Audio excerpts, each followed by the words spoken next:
Assalamualaikum warahmatullahi wabarakatuh. Perkenalkan, kami dari kelompok 12 ingin mempresentasikan tentang pemeringkatan siswa berdasarkan faktor personal, keluarga, dan sekolah menggunakan metode weighted product atau WP.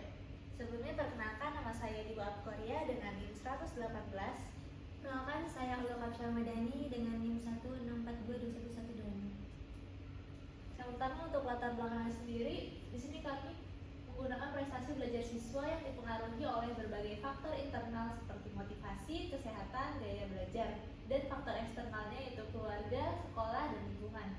Ketidaksesuaian antara gaya belajar siswa dan metode guru dapat menghambat pemahaman materi.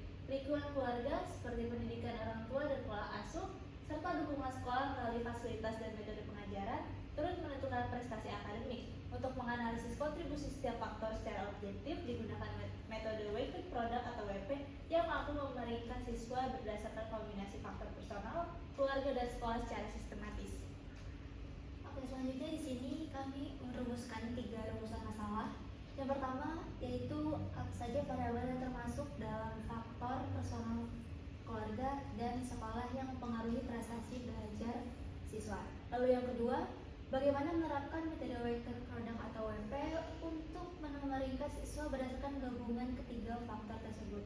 Lalu yang terakhir, siapa saja siswa yang menempati peringkat tertinggi dan terendah berdasarkan hasil dari perhitungan WP. Sehingga di sini didapatkan tujuan dari penelitian ini. Yang pertama, untuk mengidentifikasi variabel-variabel dari faktor personal, keluarga, dan sekolah yang relevan dalam penilaian prestasi belajar siswa. Yang kedua, menerapkan metode weighted product atau WP untuk memeringkat siswa secara objektif berdasarkan gabungan faktor-faktor tersebut. Lalu yang terakhir, menyajikan hasil pemeringkatan siswa untuk mengetahui siapa saja yang berada pada posisi tertinggi maupun terendah. Untuk manfaat penelitian di sini, untuk secara teoritis, penelitian ini memperkaya penerapan metode weighted product dalam bidang pendidikan. Dan secara praktis, nanti hasilnya dapat menjadi acuan bagi guru, orang tua, dan sekolah untuk memahami posisi siswa dan merancang strategi peningkatan prestasi yang lebih tepat sasaran. Selanjutnya, untuk desain penelitiannya, kami menggunakan jenis kuantitatif dengan metode weighted product atau multi kriteria decision making dengan tujuan untuk memberi pemeringkatan siswa berdasar faktor-faktor yang mempengaruhi prestasi. Sumber datanya kami mengambil data dari Kaggle dengan judul Student Performance Dataset yang berisi 33 variabel terkait aspek personal, keluarga, dan sekolah. Dataset ini relevan karena sesuai dengan klasifikasi faktor yang dianalisis menggunakan metode weighted product. Untuk variabel penelitian, di sini kami mengelompokkan menjadi 3 aspek atau 3 faktor. Yang pertama ini ada variabel faktor personal. Dalam faktor personal ini ada 3 variabel, yaitu pertama ada variabel kesehatan dengan kolom aslinya itu variabel health. Ini masuk ke tipe benefit, jadi semakin sehat maka semakin mendukung pembelajaran. Lalu yang kedua ini ada variabel jumlah kegagalan. Dari variabel aslinya itu failures masuk ke tipe cost, jadi semakin banyak gagal tentu akan menghambat prestasi. Dan yang terakhir ini ada variabel ketidakhadiran dengan variabel asli yaitu absen masuk ke tipe cost, jadi semakin tinggi absen maka prestasi akan menurun. Selanjutnya yaitu ada variabel faktor keluarga yang terdiri dari 3 variabel. Yang pertama yaitu pendidikan orang tua yang menggabungkan dari kolom M-Edu dan F-Edu dengan tipe benefit yang dihitung sebagai rata-rata pendidikan ayah dan ibu. Yang kedua yaitu status pekerjaan orang tua yang diambil dari M-Job dan F-Job dengan tipe benefit yang dikonversi menjadi skor berdasarkan jenis pekerjaan. Dan yang ketiga yaitu hubungan keluarga yang diambil dari FEMREL dengan tipe benefit, yaitu hubungan keluarga yang baik mendukung proses belajar. Dan selanjutnya pada faktor sekolah, di sini ada 2 variabel. Yang pertama ada dukungan sekolah atau keluarga. Ini merupakan gabungan dari variabel sekolah dan fellowship. Di sini masuk ke tipe benefit, jadi variabelnya itu ya atau tidak. Nanti konversi ke bentuk numerik ya menjadi 1, tidak menjadi 4. Nanti digabungkan lalu dirata-ratakan. Untuk variabel selanjutnya ada variabel waktu belajar mingguan. Dari variabel aslinya itu study time, ini tipe benefit. Jadi semakin tinggi waktu belajar siswa, maka hasilnya akan semakin baik. Untuk variable dependency ini yaitu variabel peserta belajar, dasar dari variabel aslinya itu G3. Jadi lahir siswa dari range 0 sampai 20 sebagai output. Lalu untuk tabel alternatifnya sendiri kami mengambil dari 395 siswa dan setiap siswa diberi kode seperti siswa 1, siswa 2, dan seterusnya, dan diperingkat berdasarkan nilai preferensi dari 3 aspek, dan setiap siswa memiliki 8 kriteria dari X1 hingga X8. Oke, selanjutnya di sini ada tabel kriteria dan bobot. Di sini untuk pada aspek personal ada 3 variabel untuk kesehatan, masukkan ke tipe benefit, bobotnya 0,3, lalu jumlah kegagalan masuk ke tipe cost, bobotnya 0,4, lalu variabel ketidakhadiran masukkan ke tipe cost dengan bobot 0,3.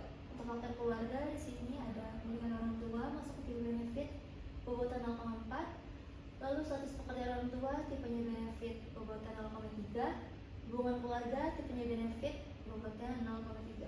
Untuk faktor sekolah pada variabel dukungan sekolah atau keluarga masuk ke benefit dengan bobot 0,5, dan variabel waktu belajar mingguan masuk ke tipe benefit dengan bobot 0,5.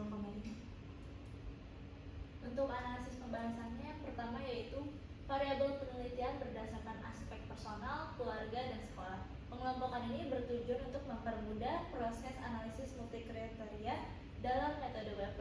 Yang pertama itu ada faktor personal yang berisi dari kesehatan siswa atau health, dan jumlah kegagalan akademik atau failures, dan jumlah ketidakhadiran atau absence. Yang kedua itu ada faktor keluarga dan dari rata-rata pendidikan orang tua, perpaduan dari MEdu dan FEdu, status pekerjaan orang tua, perpaduan dari MJob dan FJob, serta hubungan dalam keluarga atau FEMREL.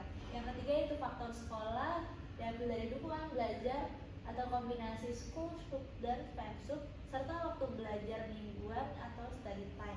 Kriteria failures dan absence dikategorikan sebagai cost, yaitu dimana semakin kecil maka semakin baik, sementara lain yang merupakan benefit, yang dimana semakin besar semakin baik. Oke, selanjutnya penerapan weighted product pada data ini. Yang pertama, menentukan bobot untuk setiap kriteria berdasarkan tingkat relevansi terhadap prestasi belajar siswa. Jadi penetapan bobot dilakukan dengan menggunakan pendekatan expert judgmental rasional, yaitu memberikan bobot berdasarkan pertimbangan teoritis, studi sebelumnya, serta relevansi logis antar variabel dalam konteks prestasi belajar siswa. Nah, pendekatan ini umum digunakan dalam metode weighted product, khususnya ketika data kuantitatif eksplisit untuk pembobotan tidak tersedia. Sebagai contoh di sini pada aspek personal, variabel jumlah kegagalan akademik diberikan bobot lebih tinggi dibandingkan variabel kesehatan dan absensi, karena variabel tersebut merepresentasikan riwayat langsung dari performa akademik siswa. Demikian pula pada faktor keluarga, pendidikan orang tua diberikan bobot yang lebih tinggi karena memiliki hubungan kuat dengan pola asuh dan dukungan akademik di rumah. Dan untuk faktor sekolah, bobot diberikan secara seimbang antara dukungan belajar dan waktu belajar, karena keduanya memiliki melengkapi dalam mendukung proses belajar yang efektif. Lalu tahapan selanjutnya ini mengklasifikasikan kriteria menjadi tipe benefit atau cost dan melakukan transformasi untuk kriteria cost. Selanjutnya yang ketiga ini menghitung nilai preferensi awal atau S1 untuk setiap siswa dengan rumusan tertera wilayah. Lalu selanjutnya melakukan normalisasi pada nilai S1 menjadi nilai preferensi akhir menggunakan rumusan tertera di layar. Lalu menggabungkan nilai preferensi akhir dari ketiga aspek tersebut dengan menghitung rata-rata menggunakan rumus yang tertera di layar. Dan didapatkan rata-rata setiap aspek pada faktor keluarga 0,002532, faktor personal juga 0,0023532, dan faktor sekolah juga 0,02532. Nah, meskipun rata-rata ini tampak identik, Namun nilai individu per siswa bervariasi sehingga memungkinkan untuk dilakukan pemeringkatan. Hingga di sini didapatkan rata-rata gabungan rata-rata keseluruhan siswa yaitu sebesar 0,002532. Dan selanjutnya yang terakhir di sini menyusun pemeringkatan berdasarkan nilai rata-rata preferensi dan menganalisis hasilnya. Selanjutnya yaitu hasil pemeringkatan dan selisih nilai WP atau gap analysis.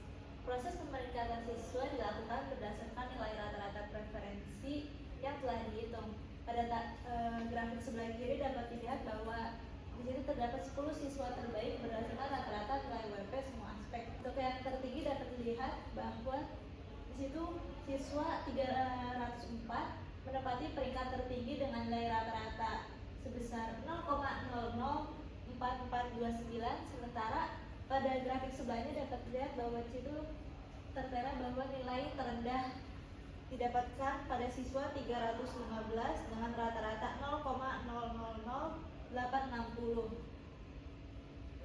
Dan untuk mengetahui jarak performa antara siswa terbaik dan terlemah, dilakukan analisis selisih nilai rata-rata dan gap yang dihitung dengan rumus V tertinggi dikurang V terendah yaitu sebesar 0,004429 dikurang 0,000860 dan didapatkan hasil sebesar 0,003569.